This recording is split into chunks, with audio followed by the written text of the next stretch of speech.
పిఠాపురం గొడవలో ఎవరిది తప్పు? ఏ. వర్మదే తప్పు. బి. జనసేన వాళ్ళదే తప్పు. మీ అభిప్రాయాన్ని తప్పకుండా కామెంట్ రూపంలో తెలియజేయండి.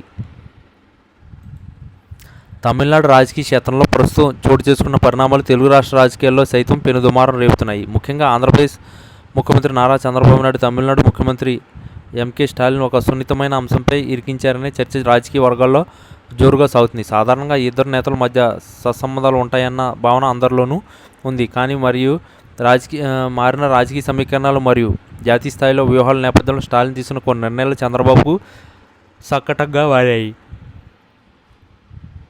ఇటీవల కాలంలో దక్షిణాది రాష్ట్రాల మధ్య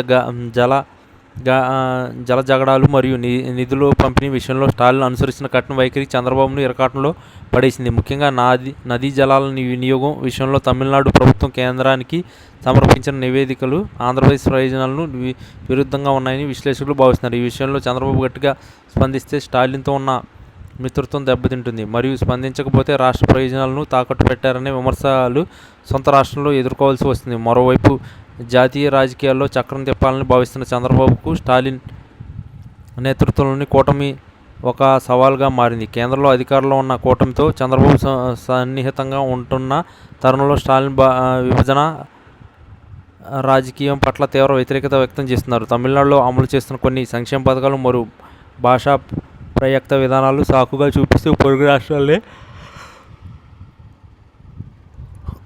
ఆంధ్రప్రదేశ్ పాలన అసెంబ్లీలో చేసిన కొన్ని తీర్మానాలు ఏపీ సరిహద్దు ప్రాంతాల్లో నివసించే ప్రజలు మనోభావాలను ప్రభావితం చేశాయి. ఈ వ్యూహం వెనుక స్టాలిన్ చాణక్యం ఉందని, చంద్రబాబును నైతికంగా దెబ్బతీయడమే దీని ప్రధాన ఉద్దేశమని రాజకీయ విశ్లేషకులు అభిప్రాయపడుతున్నారు.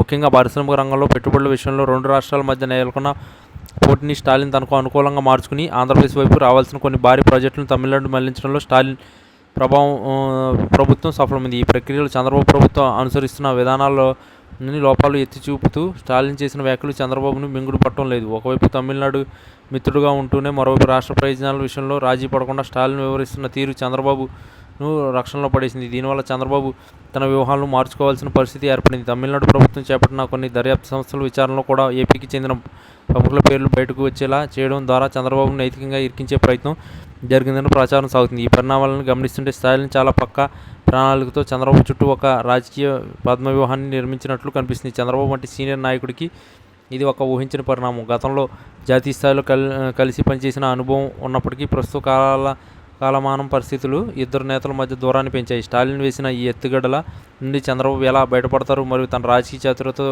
ఎదురుదాడి ఎలా చేస్తారు అనేది ఇప్పుడు అందరిలోనూ ఆసక్తి రేపిస్తుంది. దక్షిణాది రాజకీయాల్లో ఈ ఇద్దరు దిగ్గజాల మధ్య సాగుతున్న ఈ ప్రచండ యుద్ధం రాబోయే రోజుల్లో మరిన్ని మలుపులు తిరిగే అవకాశం ఉంది. ఏది ఏమైనా తమిళనాడు ముఖ్యమంత్రి స్టాలిన్ వేసిన ఈ ఎత్తుగడ చంద్రబాబు నాయుడికి ఒక పెద్ద రాజకీయ పరీక్షగా మారనేది వాస్తవం.